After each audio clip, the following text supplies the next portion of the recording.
Bismillah ar-Rahman ar-Rahim, salam alaikum, mes frères, mes sœurs, mes amis du football, où que vous soyez dans le monde. Aujourd'hui, je prends la parole non seulement en tant que passionné du football de 1, mais aussi en tant qu'Algérien fier et en tant que musulman. Et en tant que défenseur de la vérité, c'est ça le sujet. Car ce qu'on a vu ces derniers jours dans les médias français, encore une fois un épisode avec une très vieille recette. L'instrumentalisation d'un fait divers pour attiser les tensions et la haine et toujours désigner encore et toujours les mêmes coupables. Et cette fois-ci, c'est Imad Abdelli qui ont fait les frais. Vous savez tous ce qui s'est passé. 13e minute du match Angers-Monaco, Abdelli s'arrête, blessé, un arrêt de jeu comme on en voit des dizaines dans tous les championnats du monde. Tous les terrains de Ligue 1, on peut voir des joueurs qui se blessent. Mais voilà que certains, au lieu de s'intéresser à la santé du joueur, ils préfèrent lancer une chasse aux sorcières. Hein? Comme ce pseudo-journaliste, entre guillemets, Pascal Prod, qui n'est pas à sa première provocation. Hein? À chaque fois, il fait des sous-entendus. Il a osé dire que c'était une mise en scène, une manœuvre pour permettre à des joueurs musulmans de rompre leur jeûne. Un complot, quoi. Rien que ça. Mais si on parle des faits, parlons de la vérité. La réalité, elle est comme ça. Les examens médicaux ont prouvé que Abdelli était bel et bien blessé. Son club l'a confirmé officiellement. D'autres ligues européennes, en Allemagne, Hollande, en Espagne, ils ont mis des aménagements pour respecter les joueurs en période de Ramadan, sans que cela pose le moindre problème. Quelque chose de tout à fait naturel. Mais pourquoi cette polémique, hein? Tout simplement parce que certains veulent entretenir une division artificielle, jouer avec les sentiments, jouer aussi avec l'instrument de la peur, désigner des ennemis de l'intérieur. C'est ça la machination en réalité. Une forme d'hypocrisie. Cette soi-disant neutralité quand les joueurs catholiques font un signe de croix en entrant sur le terrain. Où est cette neutralité? Personne n'en parle. Et pourtant, ils font le signe de croix. Et c'est pas laïque, comme vous dites. Où est cette neutralité?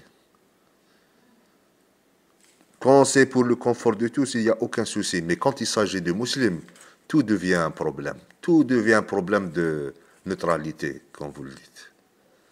Soyons clairs, un joueur qui boit quelques gorgées d'eau à la fin d'une journée de jeûne, il nuit à personne. Il ne fait de mal à personne. Le match ne s'arrête pas à cause d'une date mangée en vitesse sur le banc.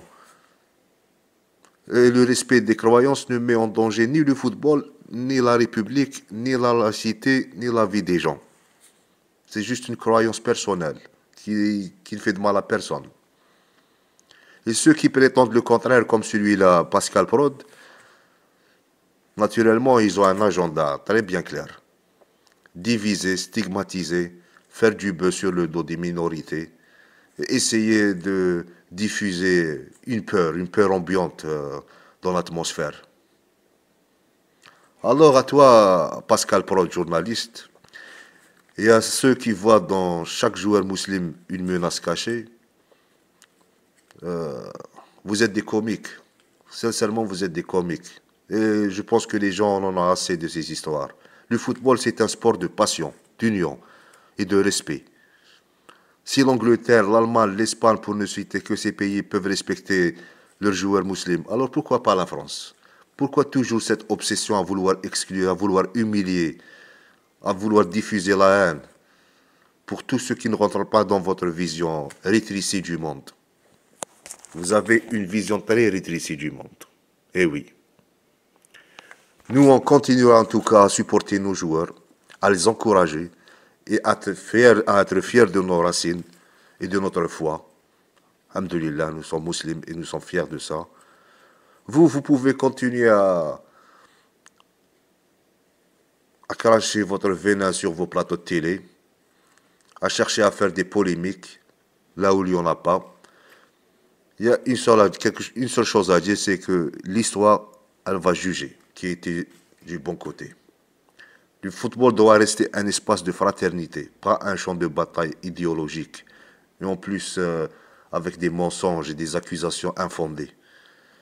Alors force à Abdelli, et force à tous les joueurs qui subissent ces attaques injustes, et force à tous ceux qui réclament simplement le respect.